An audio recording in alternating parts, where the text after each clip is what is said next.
Guys, welcome back to my channel. So today I'll be making a peplum top. I'm making this whole outfit, but right now I just want to make the top alone. So I'm going to be showing you how to make this. I'm going to be showing you how to make this top, but mine won't be a long sleeve. Mine will be almost like just before the elbow. That's the length of my sleeve. And instead of two layers of the peplum, I'm just going to use one layer because I don't have enough fabric for two. So I'm just going to work with one layer instead of the fabric. Now I'm just going to fold it this way, right? And then after folding it this way, the next thing I'm going to do is to measure the widest part of the upper body, and that is going to be the bust is 46, right? So 46, so the bust is 46, right? And 46 divided by 4, that should be 11.5. So I'm going to add 1 inch, that should be 12.5. I'm just going to work with 13 on the dot. That's extra 0.5 inch just in case of. So the next thing I have to do is to check the shoulder to the waist, right? I've gotten the width, which is using the widest part of the upper body. And then the next thing I have to check is the length. And by the length, I mean the shoulder to the waist. So the shoulder to waist I'm using for this is 19, right? Because the person has a larger chest area. So I'm using 19 for her. And then the 19, I'm going to add half an inch for attaching it at the top part and half an inch for the bottom part. So that should leave me with around 1 inch, as I'm adding 1 inch to the 19, so I have 20. I'm going to be working with 20 as the length. So I'm going to mark the 20 here. And then the next thing to do is to check the shoulder, right? So the shoulder I'm working with is 16. 16 by 2 is 8. So I'm going to mark my 8 here. If you have a ruler, that is even better, but I don't have any, so I'm just going to mark it. So after marking the shoulder, the next thing I'm going to do is mark my armhole. And for this person, the armhole is 22, so that's at 11. 22 divided by 2 is 11. So I'm going to mark it down all the way here and then give it a mark this way. So let me go over it again. First, you fold the fabric, you check with the bust divided by 4 plus 1, you get the width. The next thing is the shoulder. You mark the shoulder divided by 2, you get 8. For me, the shoulder is 16, divided by 2 is 8. The next thing, you come down, you mark the armhole. And then the armhole for me is 22. 22 by 2 is 11. Then from there, you mark almost like this line here, and then you give it this arc here. That is what we've done so far. The next thing to do now is, from this shoulder, I'm going to mark a slant, right? And that is about 1 inch, because your shoulder is supposed to go this slanted way, not like straight. And then the neckline I'm working with is 3 here. So 3 by 3, or let me make it 3 by 3 is okay with me, because it's supposed to be boat neck, right? So I'm going to mark it this way, right? And then the next thing I have to do now is to mark from this 1 inch to the shoulder. And then how you get your boat neck is to mark, you check after removing the 3 inches from the shoulder, you check what you have left. For me, I have 5 inches, because remember, my whole shoulder is 8 and I subtracted 3 for the neckline here. So I'm supposed to be left with 5. 5 plus 3 is 8. So between these 5 now, since I'm working for to make a boat neck, what I have to do is to divide this 5 into 2. So that will be 2.5. So this is 2.5 here. So from this 2.5 now, that is my new neckline. So I'm just going to mark it all the way in. So that is how you get your boat neck, right? Boat neck, mark your shoulder, remove 3 inches, divide the remaining by 2, and then you slant it how you want it to be. So after that, we'll come down to the waist. The waist I'm working with is 39. 39 divided by 4 is 9.75. And 9.75, I'm going to add 2 inches here because I'm going to give it a dart, and I'm also going to give it, I'm going to make room for 1 inch seam allowance here. So that means I'll be left with 9.75 plus 1, that's 10.75, plus another one, 11.75. So I'm going to mark it at 12 just to be safe. And then the bust is at 13 here. So from there, I'm going to join these 2 lines together.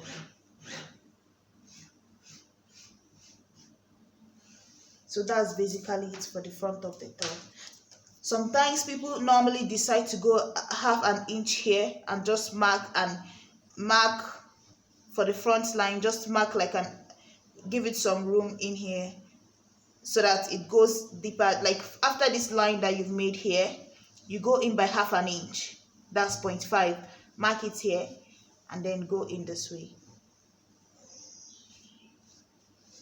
and then join this line. So now I'm going to cut this out. This is because the back of your shoulder, your back is wider than your front. And sometimes when you don't do this, you have this lump at the front of your top, like next to the armhole. But sometimes, so that's why normally it's best to give it this half an inch here. But you don't have to do this at the back, only for the front. So I'm going to cut mine out now.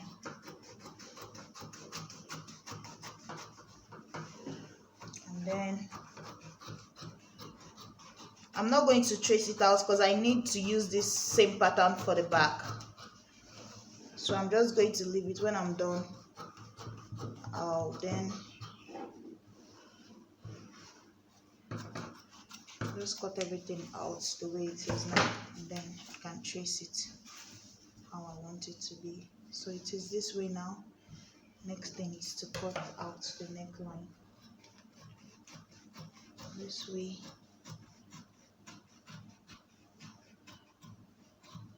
If you think this would confuse you, what you can also do is, after marking half of the shoulder, right, half of the shoulder, which is 2.5 for me, you can easily come down by the same 3 inches here. No, because this is slanted, so for me it's 2.5. So you join it here, join it also here, and then from there you can now make your mark. That way you have something guiding you instead of going just blindly. You might end up making a mistake. So I just noticed I still have to trim off some more for my own. So here, this is what I'm working with now as my neckline. So yeah, this is my boat neck this way. So the next thing I'm going to do now is to use this same pattern to trace the back, and then after tracing the back, I'll now cut out this half an inch here. But right now I need to leave it there until I'm done with the back, then I can remove it. So the next thing to do is to fold your fabric into 2, but this time around you make this even bigger because the back side is supposed to have the center back is supposed to have 1 inch for the zip. So this is where I am right now, and then I'm going to, so for me, what I want to do now, because the back of my top I don't want the back of my top to also have the boat neckline. So what I'm going to do, since I don't want the back to have the same boat neckline, I want it to have like a V. So what I'm going to do now is to fold it this way and then mark the V that I want it to have, right? I just want it to have, not, the V doesn't have to be deep, but I just want it to have a little bit of skin showing at the back. So from here, I'm just going to trace out how much I need. So guys, as you can see, normally for an ordinary top, right, you would have the neckline this high and then the shoulder slant this way. But remember, this is a boat neck top and I want my back, the back of this top, a little bit open. So that is why you have, now I'm having this line this way instead of the normal one that is here. So now I'm going to cut this whole thing out. As you can see, this is the front, and this is where it stopped halfway, and so now I'm going to cut this whole thing out.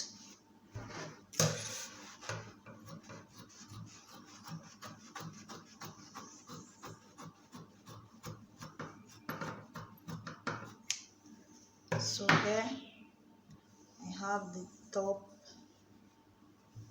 and then now I'm going to trim out this ½ inch in front here, just to be sure. Let me separate it from the back and then go in by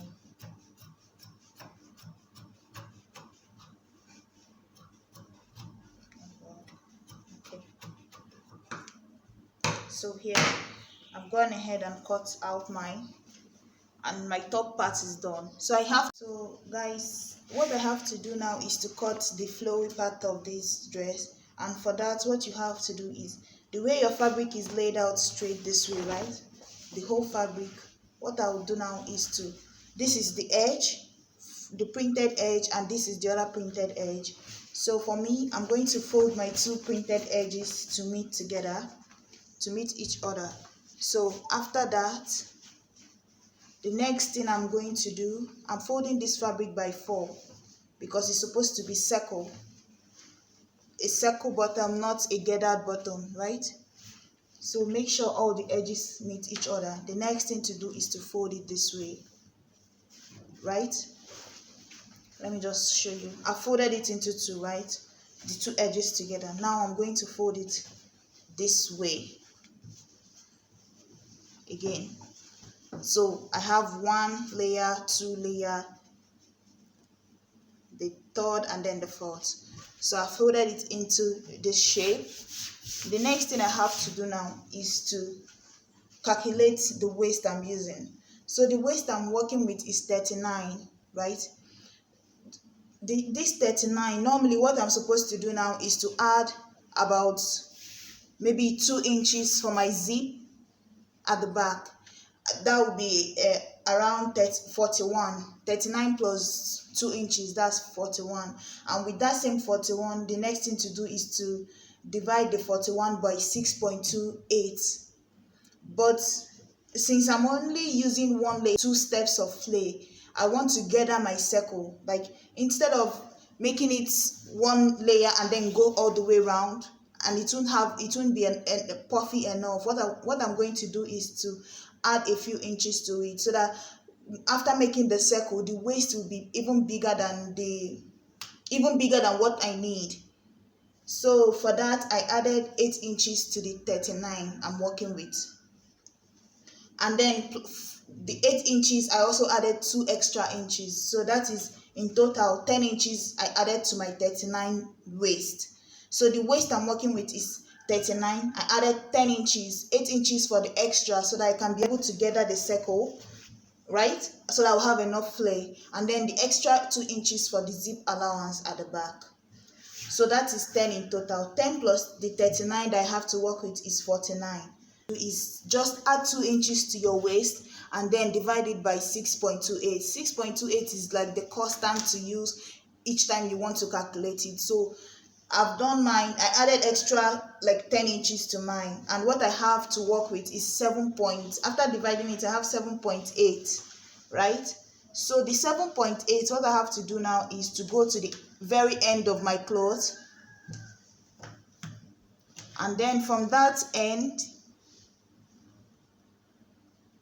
From my end here, what I have to do now is to mark the 7.8 all the way around. So make sure this is at the very end here, and then mark 7.8 here, 1, and then I keep moving it. Make sure it's at the same line, and then mark it. And keep marking it the same way till you get to the end. If you are with somebody, you can tell them to just hold it and then you move it all the way and just mark it, or you can even hold it down with a pin and then mark as you go. So this is what I'm working with. If you have enough fabric and you want to make the 2 layers, all you have to do is to be sure to just maybe subtract like 2 inches from the first layer, and then the length of the first layer, and then add 2 inches to the length of the second layer. So now that I've used the 7.8 that I talked about, the next thing, so this is going to be the waist. The next thing I have to do is, from this 7.8 that I calculated, I'm now going to add the full length of the peplum, this flay. And the length of the flay, how you get the length of the flay is to subtract. So guys, what I was trying to explain is, if you want to get the length of this peplum, what you have to do is to subtract from the shoulder to the waist. From the shoulder to the waist for me is 19. So I'm going to subtract this 19 from the total length of my whole top, which is from this point to this point. So this point to this point is 28 for me. I'm going to subtract this whole 28. I'm going to subtract from shoulder to waist from the 28. So that will leave me with 9. So mine is 28 for total, 19 for the shoulder to the waist. So that will leave me with 9, right? So the 9 inches that I'm working with, what I have to do is to add 1.5 to it. 1.5 because 1 inch for folding the end and ½ inch for folding the top part to the bottom of the peplum. It is 9. So the 9 plus 1.5 will be 10.5. 10.5 plus the 7.8 that I got here, that should be around 18.3, but I'm just going to make it 18.5. So from here now, what I have to do is just to mark 18.5 all the way around, just the way I did for this. So I'm just going to mark it now, 18.5 here, 18.5 here. Yeah, so I'm just going to go all the way around here.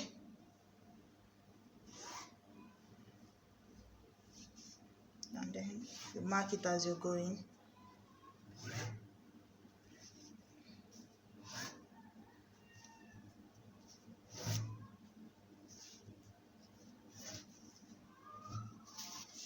So after that, you can easily just make sure you trace your lines together. Just join all the lines and make sure. Yeah. So this way now, I've gotten this part. So this is the part that I need. So let me cut it right now. I'm going to cut this out.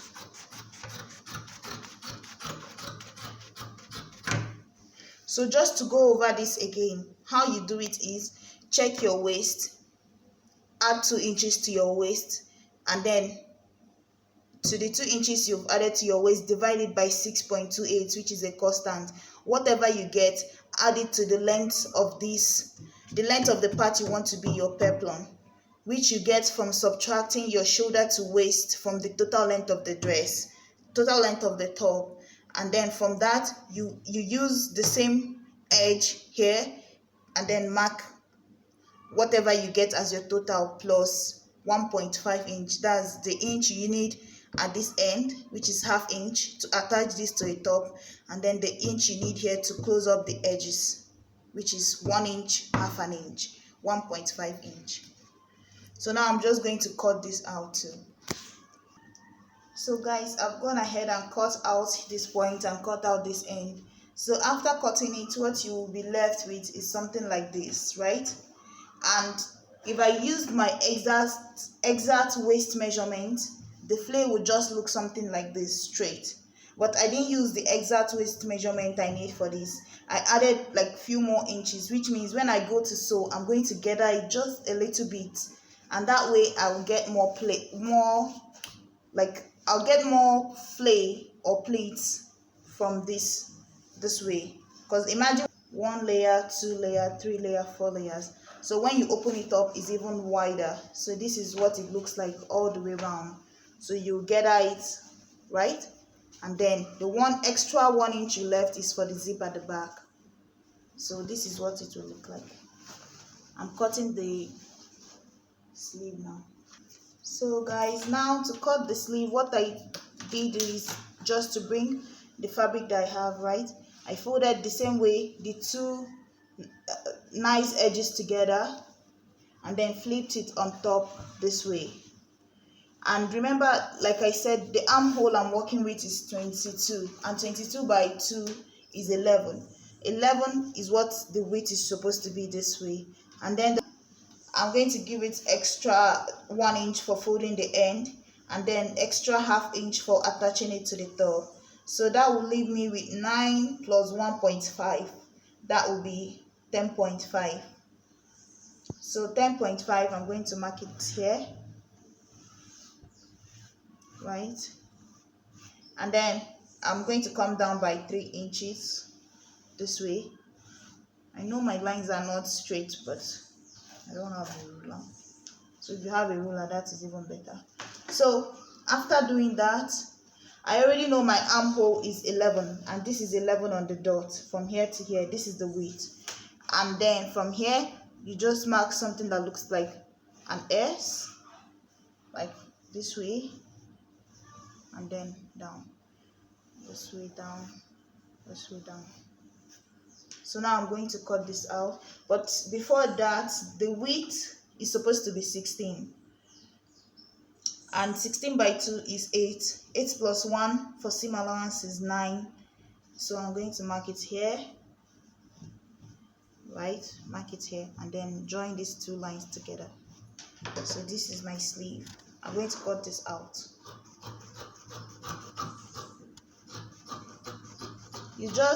For me, I just trace this, mark the S until I'm comfortable enough with it. Just keep trying to get it to be curved enough, and then so after that, I'm going to cut this out.